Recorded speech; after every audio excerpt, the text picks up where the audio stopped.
The Tree That Sat Down by Beverley Nichols. Chapter 1. Judy Meets a Stranger. Judy was out in the wood collecting sleepo. In case you do not know about sleepo, I will explain. It was one of the things which Judy's grandmother sold in the shop under the willow tree. It was really her own invention, though other people in the wood had tried to copy it. But nobody's sleepo was as good as Mrs. Judy's. It did not send you to sleep nearly so quickly, and sometimes it gave you bad dreams. Mrs. Judy's sleepo never gave you bad dreams. In fact, she had an extra special variety which cost a penny an ounce more, which gave you the most beautiful dreams. She put a dream in each of these special boxes, which were tied up with green ribbon. Sometimes, if she thought you looked sad, she would pop in an extra dream for luck. The ordinary boxes, which had not got a dream in them, were only tied up with string. But, even so, they were very good value for money. Now I will explain how to get sleepo, because you might like to try to collect some yourself. Whenever a cat, or a dog, or a dormouse, or any other animal is sleeping, the air it breathes out through its mouth or its nose has got a little sleepo in it. You cannot see it, any more than you can see the air itself, but it is there. Now, if the animal just goes on sleeping, the sleepo drifts away, like smoke, and goes up to the ceiling or flies out of the window. But if you take a glass jar and hold it near its nose, a lot of sleepo goes into the jar and settles down. And if you bottle it up and recite the right spells over the bottle, it will keep for a whole month, and when you pour it out of the bottle again, it will send you to sleep. Now, that sounds very simple, but it isn't really quite as simple as all that. First of all, the jar has to be specially treated before it will hold the sleepo properly. It has to be put under the branches of a willow tree at midnight, and then you have to wait until 3 willow leaves have fallen into the jar, and they must fall in of their own accord. It is not the least use putting them in yourself or shaking the branches of the tree. When the 3 leaves have fallen into the jar, you must carry it up to your bedroom and put it as near as you can to your pillow, and every night before you go to sleep, you must take the jar in your hands and look at the leaves and say, "Sleepo, sleepo, 3 times 3. Out of the branch of a willow tree, sleepo, come and make me wise, give me rest and close my eyes." You do this for 3 nights running, and when you wake up on the 3rd morning, you will find that something very exciting has happened. The leaves of the willow tree have flown away, and in their place are 3 pennies. You must take these pennies and buy something with them to give away. You must not spend any of it on yourself. When you have done this, which will be a very nice and kind thing to do, you will be able to collect as much sleepo as you want, and perhaps you may be able to sell some of it for more than the 3 pennies that you gave away.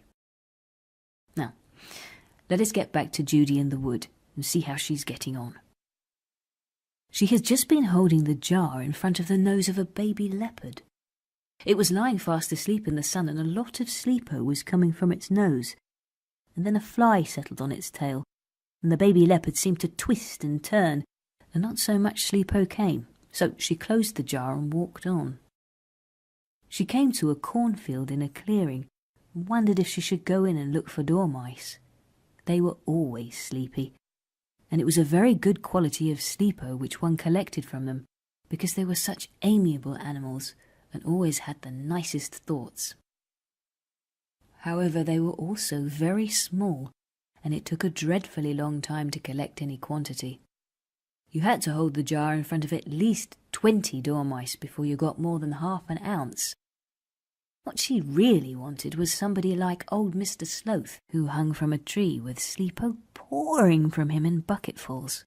Then, through a gap in the tree, she saw something lying on the ground. It was covered with stripes, and at first she thought it must be a rug which somebody had left behind after a picnic.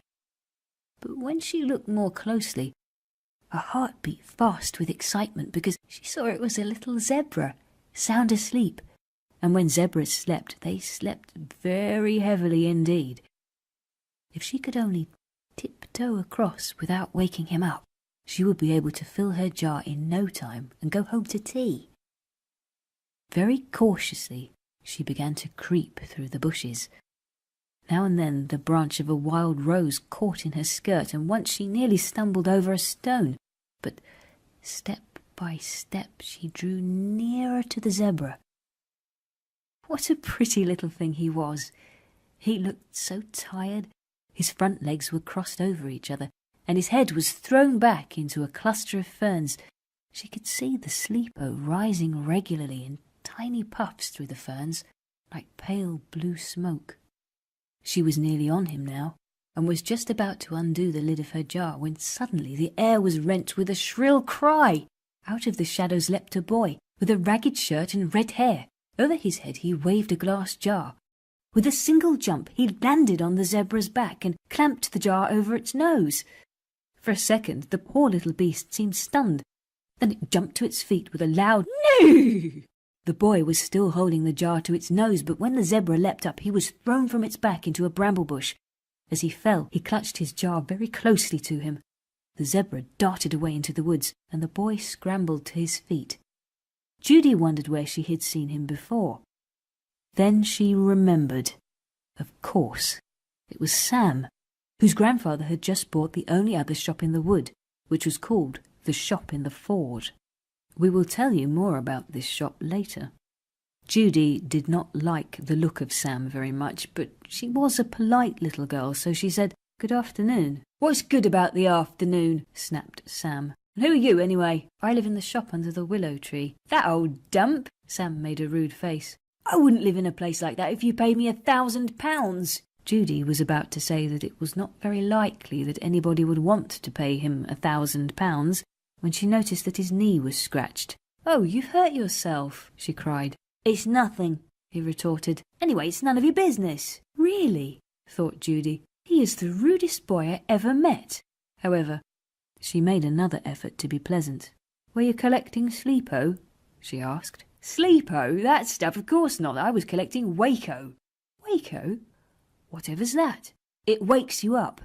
Every time you startle an animal out of its sleep, its breath has got a lot of Waco in it. Only don't you go collecting it, because my grandfather's going to patent it." "I certainly shouldn't dream of collecting such a thing," replied Judy indignantly. "You couldn't even if you tried," sneered Sam. "Because you have to have a magic jar or it escapes. Anyway, you'd be too frightened." "No, I wouldn't." "Yes, you would." "No, I wouldn't." Judy stamped her foot. "It isn't because I'd be frightened, but because I think it's very unkind to go jumping about on animals' backs when they're tired out and want to sleep. Pooh! Who cares about being kind to a lot of silly animals? I do. Besides, I'm quite sure it can't be good for people to take Waco." "Oh, yes, it is. It makes them jump and sing and go on like mad.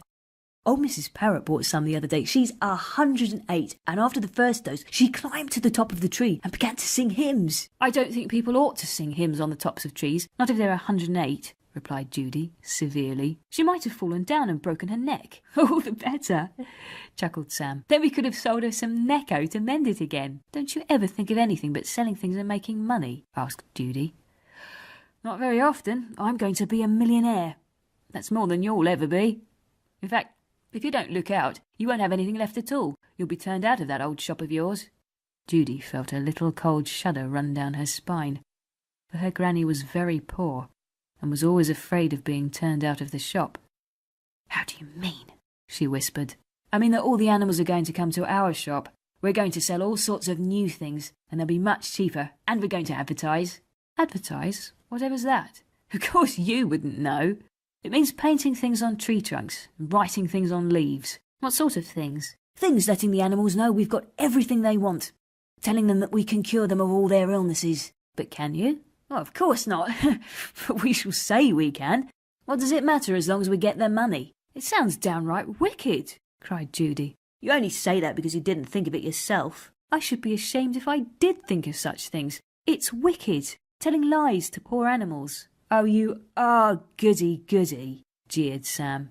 "I don't care if I am. I'd rather be a goody-goody than a thief." Sam shrugged his shoulders and grinned. "Have it your own way, goody-goody," he said. Judy could bear it no longer. She turned on her heel and ran rapidly through the wood, and after her came the harsh echo of Sam's voice, growing fainter and fainter as she plunged deeper into the shadows. "Goody-goody Judy, Judy, Judy, goody-goody Judy, Judy, Judy."